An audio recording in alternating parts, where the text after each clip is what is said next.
Hi there, I'm Lexi with Mulberry Paper and More. Today I'm going to be showing you how to make origami cranes using traditional Japanese Chiyogami paper. I have here, you'll notice just two different sizes of paper. These are cutter ends that we just have available. You'll notice the different size squares that they make. That cute little square makes this tiny itty bitty origami crane. This larger size, this is a little bit bigger, it's still a very small crane. I'm going to show you how to make a crane using that size square today. It's about a 3-inch square. So what you're going to do to start your crane, as beautiful as this side is, you're actually going to be looking at the white inside most of the time while you're folding. You're going to take your square and start folding it in half in each direction. You're going to fold it in half 4 times. You're going to fold it along the horizontal line or the horizontal axis twice, and you'll fold it along the central axis here, both hamburger or hot dog style, however you prefer. Once you fold it all 4 times, you're going to take it back to that diagonal fold. And what I do is I put it down and I hold one side. While it's sitting there, I use my fingers to keep it in place. I'm going to take this corner here, start pushing it in towards the bottom there, and you'll notice it naturally folds in.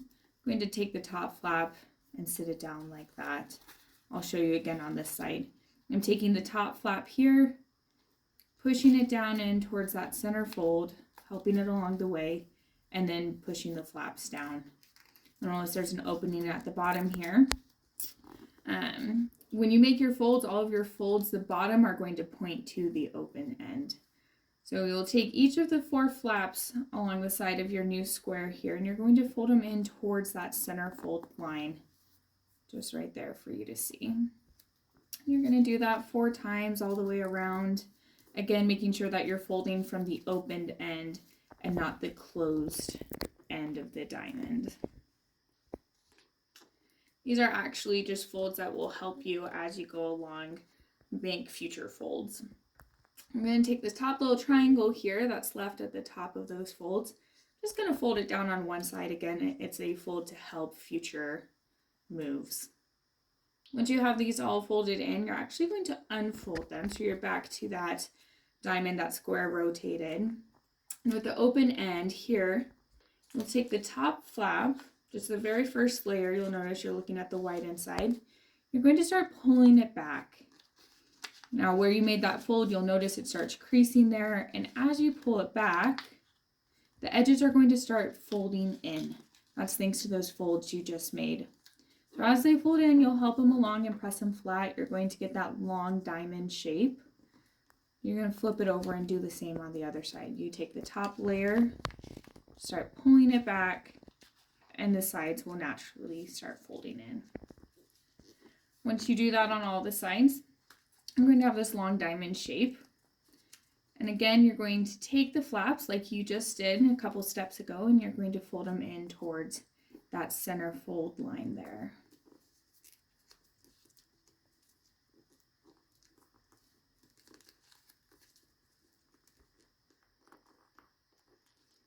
Once you have all 4 sides folded, again, you're going to get a long diamond shape like this. It's pretty common. I call these the feet down at the bottom. Again, you're going to keep those facing down, and you're going to take the 2 flaps here on one side and start folding them in towards one another. You want them to lay as flat as possible and line up as best you can in the center here, like that. I'm going to turn it around and do the same on the other side and pinch them together. Once you do that, you're going to have this little shape here with the ears up at the top. Then you'll take this flap down at the bottom, one of these flaps where they come together. You're going to start pulling it up. It's naturally going to stop about in the middle there. You won't be able to pull farther than that, which is fine. That's where it needs to fold. You'll flip it over and again do the same thing on the back side to get you this little shape here. Once you do that, you're going to fold it back to the way it was before. So you're going to pinch those wings together on one side here. You'll pinch the wings together on the other side there. You're going to have this shape. This is the final shape you want to be in with that line down the center and those little pockets there. Now this is where we're going to make the head and the tail of the crane. You take these two little pieces on the inside. You're going to start pulling them out to a 45-degree angle, like that. Just pull them out. As you pull them out, you pinch the bottom, and that's what keeps them in place. Then you take one side, it doesn't matter which side, and you take that top part down. As you start pulling it down, it will flatten. As it flattens, you're going to then pinch the sides together, and that's going to create the face or the head of your crane, like that. And then you have your tail. From here to open the wings, all you do is you take the two wings and you gently start pulling them apart. Like that, you'll notice the back will flatten. And there you have your crane. If you want to stand up, you just open the little bottom legs there. And there you go. That's how you make an origami crane. Thanks for joining in.